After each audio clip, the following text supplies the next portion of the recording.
महापुराण की कथा कर रही है। लंकापति रावण को नंदी ने श्राप दिया और वो लंकापति रावण नंदी के श्राप द्वारा बंदरों की सेना जाती है और वो सेना जाकर पूरे लंका का विध्वंस कर देती है, अंत हो जाता है। किसकी सामर्थ्यता? शिव भक्त लंकापति रावण पर कोई उंगली उठा ले, वो तो शिव का ही गण रावण भी है, शिव का ही गण नंदी भी है। दोनों एक दूसरे के दोनों एक दूसरे। जैसे ब्रह्मा जी के मन में जब संशय आ जाता है, ब्रह्मा जी के हृदय में जब संशय आया कि ये सृष्टि का रचना करता मैं हूं, सब कुछ मैं कर रहा हूं। कई लोगों के हृदय में ये बात रह जाती है कि हम कर रहे हैं परंतु तुम कुछ नहीं। फिर वही वाली बात आ गई, प्रभु आपकी कृपा से सब काम हो रहा है। हम और आप नहीं कर रहे हैं, कराने वाला तो मेरा शिव है, औगड़ी है, शंभू है, त्रिकालदर्शी शंकर है। आप और हम नहीं है। आप तो 2 कदम चलकर कथा के स्थल तक भी नहीं आ सकते अगर उसकी इच्छा नहीं हो तो। उसकी इच्छा है तो तुम्हें बुलाया है, और जो आया है समझ लेना कि बाबा को कुछ तुमको देना होगा, इसलिए तुमको यहां बिठाया। देता ही नहीं, बुलाता ही नहीं, वो बुलाएगा ही नहीं। कौन बुला? पति सूझ में आता है, मैं तेरे से तो कर रहा हूं, और मालूम पड़ा था लैपटॉप पे लगा हुआ था, ध्यान वहां था, हॉट काम पर लगा हुआ, मित्रों से गप्पे मारने में लगा, और फोन आ गया पत्नी का। पत्नी तुरंत पहचान जाती बात करने के तरीके से, तुम्हारा ध्यान कहाँ है। उसी तरह 1 लोटा जल तो मंदिर जाके सब चढ़ाते हैं, शंकर जी को मालूम पड़ जाता है कि तुम्हारा ध्यान कहाँ है, कहाँ तुम्हारा ध्यान है। जिसका ध्यान था बाबा उसकी झोली खुशियों से भर देता है। वो कई बहन माता जी कह रही थी संतान नहीं, कोई कुछ कहे, जिससे रोज रोज मिलते हो ना उसका व्यवहार सामने आ जाता है। तुम रोज रोज 1 लोटा जल चढ़ाते हो, शंकर जी अच्छे से जानते हैं लीलाबाई कैसी है, मेरू प्रसाद कैसा है, क्या मांग रहा है, क्या चाहता है, उसको मालूम है। दिल तो लगाओ, हृदय तो लगाओ शिव जी से। अपाला, इंद्रदेव ने कहा तुमने शिव की साधना करी? हाँ। तब करा? हाँ, मेरा विवाह हुआ, पर ये रोग ठीक नहीं हुआ। इंद्रदेव ने कहा शिव पर ध्यान केंद्रित कर लो। एक दिन अपाला बैठी थी, अब उसका मन कहीं नहीं लगता, क्योंकि दुनिया की दौलत अगर तुम्हारे पास में है और तुम्हारा शरीर अगर ठीक नहीं है तो वो दौलत किसी काम नहीं। प्रथम सुख निरोगी आया।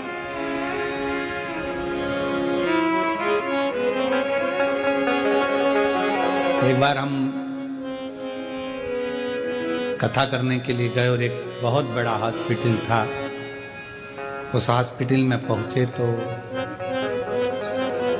कोई अपने बाप के लिए, कोई अपने बेटे के लिए, कोई अपनी पत्नी के लिए, कोई अपनी माँ के लिए, कोई पति के लिए अटैची भर भर कर पैसा लेकर खड़े थे कि ये रोग ठीक कर दो। बहुत मुश्किल, बहुत मुश्किल। प्रथम सुख निरोगी काया। और मेरा पूरे सनातनियों से, पूरे विश्व में बैठे हुए शिव भक्तों से निवेदन है, मेरा बेटा बेटियों से, मेरे माताओं से, मेरी जीजियों से, मेरे जीजाओं से, मेरी माओं से, मेरे बाबाओं से, सबसे निवेदन करता हूं, एक लोटा जल शिवजी के मंदिर में जाकर चढ़ाना प्रारंभ कर दो, तुम्हारी जिंदगी के 80% दुख शंकर जी काटना प्रारंभ कर। जाओ बिना संकोच के, बिना सोचे। लोग ताना दे, हंसे, व्यंग करे करने दो, पर अपन चलो अपने शंकर के धाम, शिव के धाम। कोई कहे गुरुजी मैं तो अच्छी हूं, क्या करूंगी मंदिर जाकर। बात का समय किसने देखा? कोई को मालूम है समय कैसा आ सकता है? कैसा समय आएगा ये किसको मालूम है? जाओ शिव को जल चढ़ाओ। अपाला शिव की साधना करी, हाँ तब करी, हाँ। अब शंकर जी को निहार रही थी, वहीं से तुमरुका जी निकल कर जा रहे थे। तुमरुका जी ने अपाला को देखा, रोज बैठी रहती है, शिव जी को देखती रहती है। इसको ना जाने किसने कह दिया कि नंदी जैसे बैठ जा शंकर को देखने के लिए। तुमरुका जी ने कहा अपाला अभी तक तूने शिव जी की आराधना करी, साधना करी, तप करा, शंकर जी का पूजन किया क्या तूने? शिव तप से ज्यादा पूजन से प्रसन्न होते, शिव साधना से ज्यादा पूजन से प्रसन्न होते। तू एक काम कर, शिव मंदिर तो रोज आती है, शंकर की आराधना करती है, शिव के ऊपर एक लोटा जल समर्पित करना प्रारंभ कर। जल, हाँ। अपाला ने एक लोटा जल चढ़ाना चालू करा। आज इंद्रदेव भगवान शंकर के पास पहुंच गए, शिव के नेत्र खुले हुए थे। शिव जी से प्रार्थना करी, मेरी बेटी है अपाला, वो बेटी अपाला जिसने रचनाएं करी हैं, वेद और शास्त्र उसके कंठस्थ हैं, वो अपाला चर्म रोग से ग्रसित है, कुछ करुणा करो।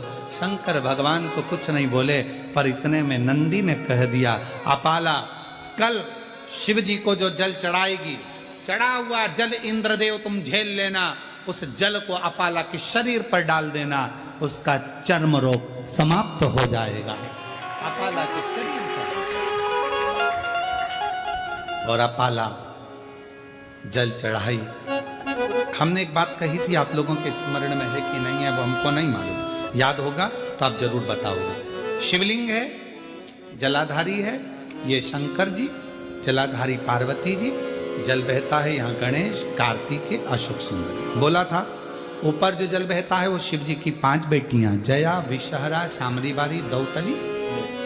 जो जल बहकर जाता है, जिसको लांगा नहीं जाता, जहां से जहां तक जल जा रहा है उसकी दूरी पर सबसे पहला स्थान इंद्र का, वरुण, गरुण, 33 कोटि देवता उस जल को लेने के लिए खड़े रहते हैं। ये जल इंद्र ने झेला, ये जल, और वो जल झेल कर इंद्रदेव ने अपाला के शरीर पर डाल दिया।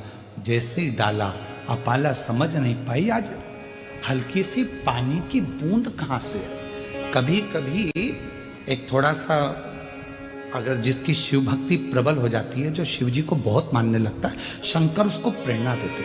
कभी कभी आप शंकर जी को जल चढ़ा रही होती हो, मंदिर में कोई नहीं होता, तो भी हल्की सी पानी की बूंद तुम्हारे चेहरे पर, शरीर पर आ जाती है, समझ में नहीं आता, कोई नहीं है, पानी का छींटा कहां से आया। तुमने दूसरे से पूछा क्यों जलवृष्टि हो रही है क्या, कोई ने पानी डाला था क्या, कोई ने कूलर चालू करा क्या, कोई ने पंखा चलाया क्या, ये पानी का छींटा मेरे ऊपर कहां से आया।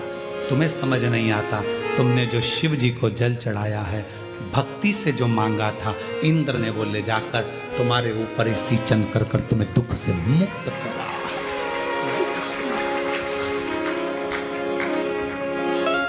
ये शिव भक्ति की सीढ़ी वाई सीढ़ी जब हम चढ़ते हैं, शंकर भगवान की आराधना करते रहते हैं, आराधना करते करते शंकर पर जल चढ़ाते चढ़ाते जब हम कुछ नहीं करते, ना हमें तप आता, ना साधना आती, ना व्रत आता, ना उपास आता, हम कुछ नहीं जानते, केवल एक लोटा जल जानते हैं। और वो एक लोटा जल जब यहाँ अपाला को निहाल कर सकता है और चर्म रोग से मुक्त कर सकता है, तो वो एक लोटा जल हमारी जिंदगी को सार्थक कर सकता है।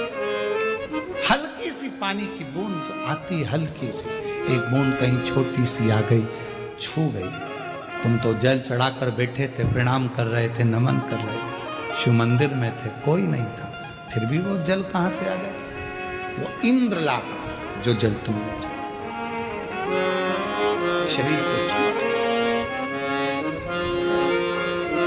कभी कभी ऐसा होता है, हवा बंद थी, बिल्कुल बंद हवा, और तुमने देवाधिदेव महादेव को दिया लगाने के लिए जलाना प्रारंभ करा और आवाज चली। वरुण आया, वरुण आया, वो दीप को बुझाने के लिए नहीं, तुझे आशीर्वाद देने के लिए कि तूने मेरे मंदिर में प्रकाश किया है।